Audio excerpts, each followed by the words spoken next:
Hello everyone, welcome back to my channel. तो आज मैं आपको दिखाऊंगी वेलवेट का ब्लाउज़, उसका फ्रंट पार्ट दिखाऊंगी। तो ये है ब्लाउज़ का फ्रंट पार्ट और सेकंड पार्ट में मैं आपको बैक पार्ट दिखाऊंगी और थर्ड पार्ट में मैं आपको स्लीव्स का डिज़ाइन दिखाऊंगी।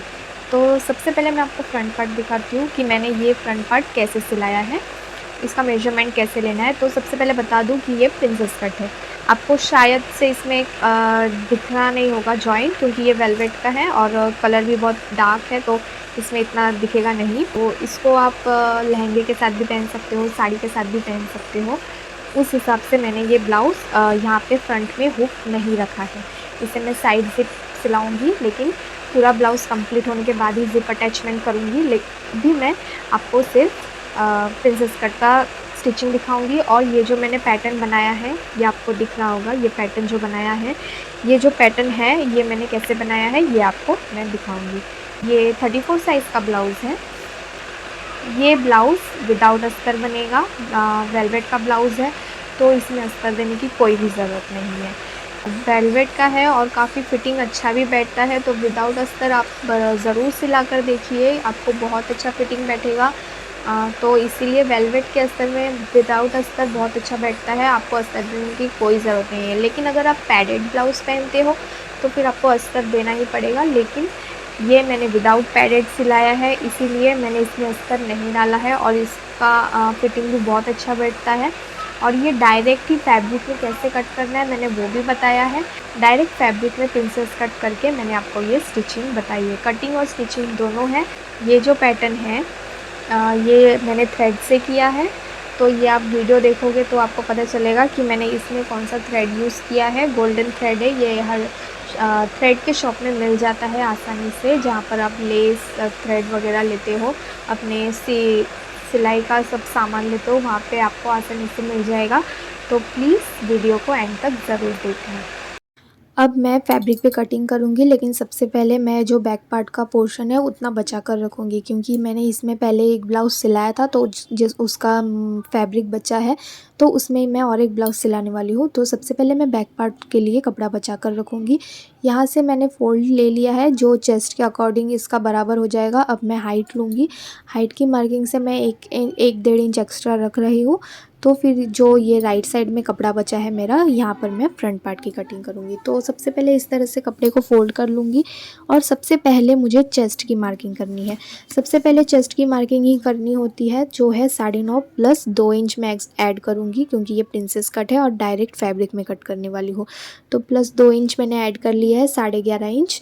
11.5 इंच की मार्किंग करनी है और फिर उसे फ़ोल्ड करना है उस मार्किंग पे। तो मैंने यहाँ पे 11.5 इंच की मार्किंग कर दूँगी।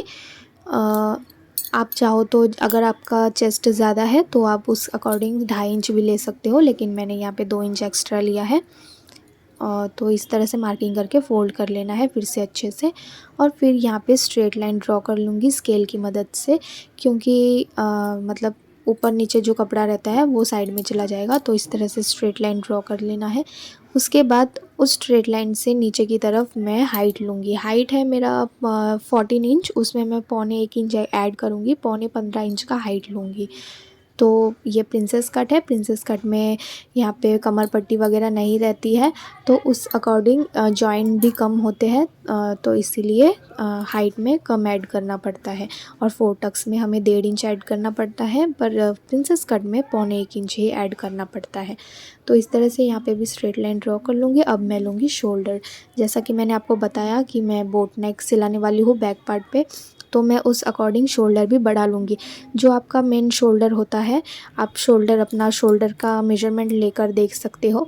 उसी अकॉर्डिंग 34 साइज़ का जो शोल्डर होता है, ज़्यादा से ज़्यादा 14.5 या फिर 15 काफ़ी हो जाता है। 34 इंच का जो ब्लाउज़ पहनते हैं उनके लिए शोल्डर 15 भी बहुत होता है। तो मेरा शोल्डर है 14.5 इंच, मतलब 14.5 इंच है।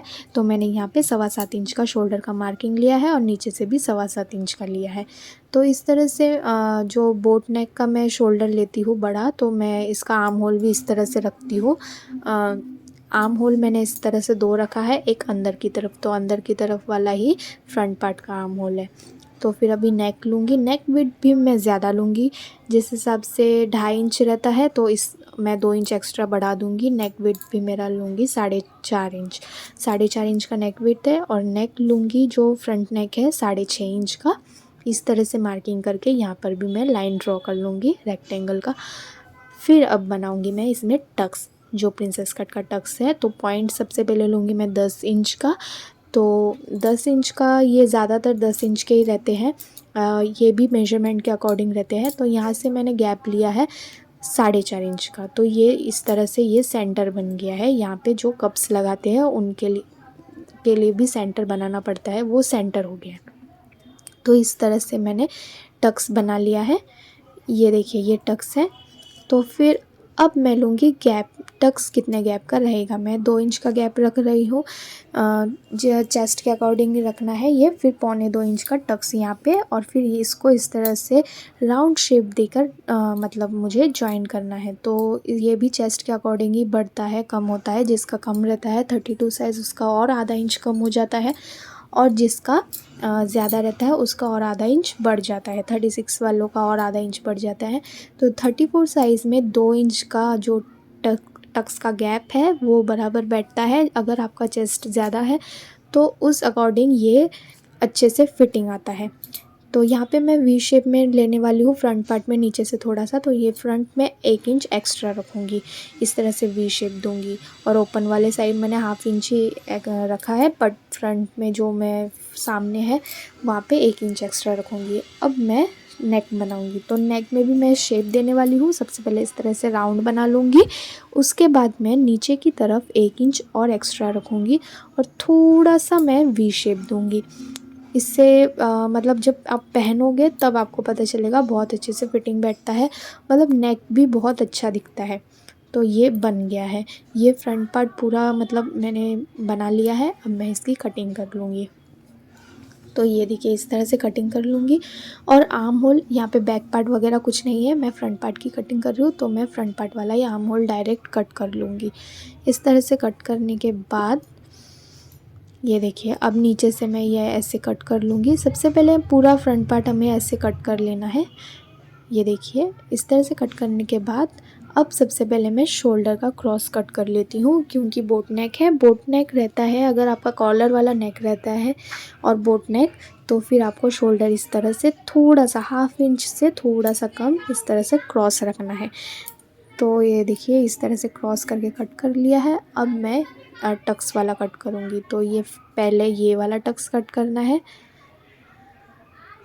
ये हो गया। अब यहाँ से जो गैप रखा था हमने वो वाला कट करना है, राउंड शेप वाला। तो ये कट हो चुका है। अब मैं आपको इसकी स्टिचिंग बताऊँगी। तो स्टिचिंग के लिए सबसे पहले मैं नेक पार्ट करूँगी, क्योंकि नेक वाला पहले करना होता है। तो इन्हें मैं साइड में रख दूँगी, साइड वाले टक्स के हिस्से को। तो सबसे पहले नेक बनाती हूँ। नेक के लिए मैंने पहले से ही मैंने फैब्रिक पे ही आपको ड्रॉ करके बता दिया है कि विड्थ लेंथ कैसा लेना है। तो मैं डायरेक्ट शुगर पेपर ले रही हूँ। शुगर पेपर में जो आपका विड्थ और नेक का लेंथ है उससे आपको 1.5 इंच दोनों साइड से बढ़ा कर रखना है, उस तरह से कट करके रखना है। फिर इस तरह से स्केल से स्ट्रेट लाइन ड्रॉ करके कट कर दूँगी मैं।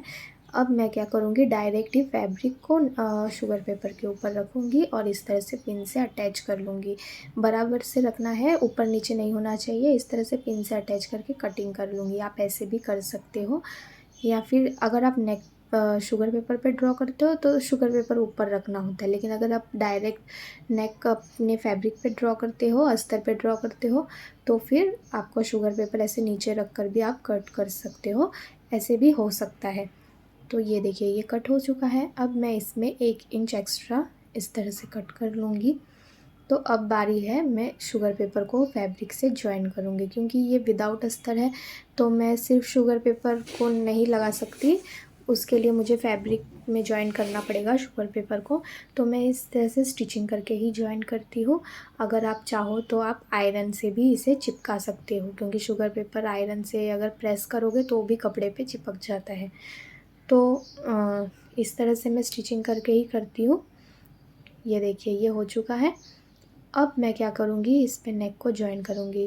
फैब्रिक को मैंने सीधा रखा है, इसके ऊपर शुगर पेपर को इस तरह से रखूँगी। ये वाइट वाला हिस्सा ऊपर की तरफ ही रहता है हमेशा, क्योंकि स्टिचिंग होने के बाद वो अंदर की तरफ चला जाएगा। तो इस तरह से 1.25 इंच का स्टिचिंग कर लूँगी पूरे पे। ये देखिए इस तरह से नेक पे स्टिचिंग कर लूँगी और फिर मैं छोटे छोटे कट्स लगा लूँगी। छोटे छोटे कट्स आप जितने सामने सामने लगाओगे उतना ही अच्छा आपका डिज़ाइन सीधा करने के बाद अच्छे से डिज़ाइन का शेप दिखेगा। कट्स इसीलिए छोटे छोटे कट्स जो है वो सामने सामने, 1/2 इंच से भी सामने सामने, जैसे पौने पौने इंच के दूरी पर अगर आप कट्स लगाओगे तो ही आपका जो एकदम छोटे छोटे कॉर्नर्स वाले डिज़ाइन होते हैं उनके डिज़ाइंस अच्छे से आ जाते हैं। तो ये देखिए इस तरह से हो चुका है नेक। अब बारी है जो टक्स वाले की। तो टक्स वाला जो फैब्रिक है मैंने जो साइड में रखा था इसे मैं सीधा कर लूँगी। और ये देखिए मैं आपको बता रही हूँ रख के कि ये वाला इस तरफ आएगा और राइट साइड वाला इस तरफ। तो सबसे पहले इसे हम उल्टा करके इस वाले को स्टिच कर लेंगे। तो नीचे से ही मैं टक्स सिलाती हूँ। इस तरह से कमर की तरफ से ही आपको टक्स स्टिच करना है। इस तरह से 1/2 इंच का स्टिच कर लूँगी। ये देखिए फिर से और एक सिलाई दे दूँगी। बस यहाँ पे आपको थोड़ा घुमाने में प्रॉब्लम हो सकता है। अगर आपको मशीन में डायरेक्ट नहीं जमे तो आप सबसे पहले क्या कीजिए, सिंगल सुई में धागा मतलब डालिए सिंगल में, और फिर उसमें बड़े बड़े टांग के हाथ से लगा लीजिए इस तरह से, और उसके बाद मशीन में ट्राई कीजिए, क्योंकि यहाँ पे थोड़ा सा आपको घुमा कर करना होता है। फिर ये एक्स्ट्रा जो बचे हैं फैब्रिक इन्हें मैं कट कर लूँगी अच्छे से। ये देखिए इस तरह से कट करना है। अब बारी है हमारे कमर पट्टी की। तो कमर पट्टी के लिए इस तरह से मैं फ़ोल्ड कर लूँगी पहले फ्रंट पार्ट को। फिर मैं क्या करूँगी, अब फैब्रिक लेना है फिर से अस्तर का, उसमें फिर इस तरह से फ़ोल्ड करना है फैब्रिक को, और फिर फ़ोल्ड वाले के हिस्से की तरफ इस तरह से रखना है। फिर कुछ नहीं करना है, उस डायरेक्शन में मुझे कट करना है और फिर 1 इंच ज़्यादा कट करूँगी।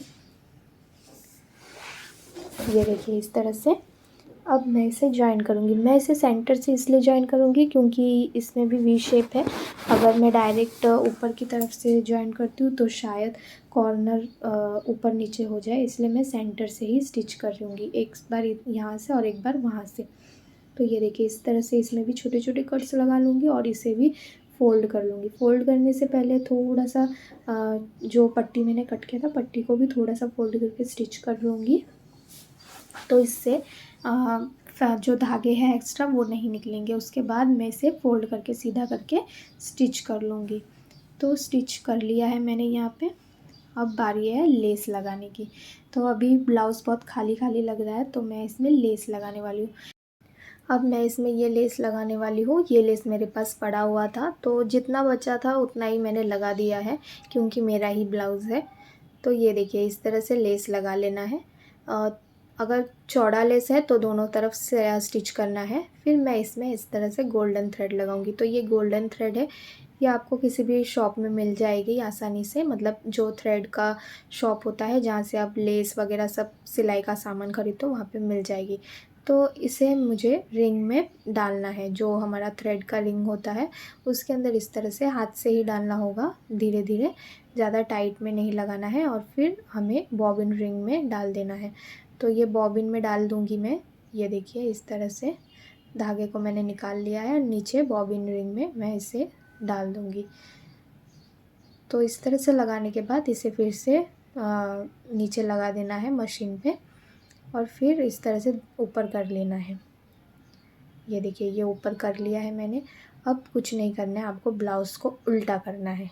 तो स्टिचिंग उल्टे तरफ ही होगी क्योंकि वो नीचे की तरफ है, गोल्डन थ्रेड नीचे है, इसीलिए फ्रंट पार्ट में दिखने के लिए हमें फ्रंट पार्ट नीचे की तरफ करना होगा। तो इस तरह से धीरे धीरे स्टिच करना है आपको, ज़्यादा फास्ट में नहीं करना है, नहीं तो गोल्डन थ्रेड टूट जाएगा बीच में से। इस तरह से धीरे धीरे आपको स्टिच करना है। और ये वेलवेट का फैब्रिक है तो स्टिचिंग अच्छे से होती है। अगर आप कॉटन का सिंगल या फिर कोई जॉर्जेट का सिंगल फैब्रिक लेते हो तो उसमें स्टिचिंग आपकी नहीं होगी अच्छे से। अगर आपको ये गोल्डन थ्रेड की स्टिचिंग करनी है तो आपको थोड़ा सा मोटा फैब्रिक लेना पड़ेगा, या फिर अगर आपने कोई फैब्रिक लिया है और तो फिर उसके नीचे शुगर पेपर रहना चाहिए, उसके बाद ही आप स्टिचिंग करोगे तो ये स्टिचिंग परफेक्ट होगी मशीन में और बहुत अच्छी दिखती है। ये देखिए मैंने और एक एक्स्ट्रा स्टिचिंग कर लिया, तो इस तरह से मैं और एक स्टिचिंग कर लूँगी थोड़े गैप में, तो फिर आपको समझ में आएगा। ये देखिए दिख रहा है ना। फिर मैं नीचे की तरफ भी इस तरह से स्टिचिंग कर लूँगी 2-3। तो इससे थोड़ा पैटर्न भी अच्छा हो गया, सुंदर भी दिख रहा है।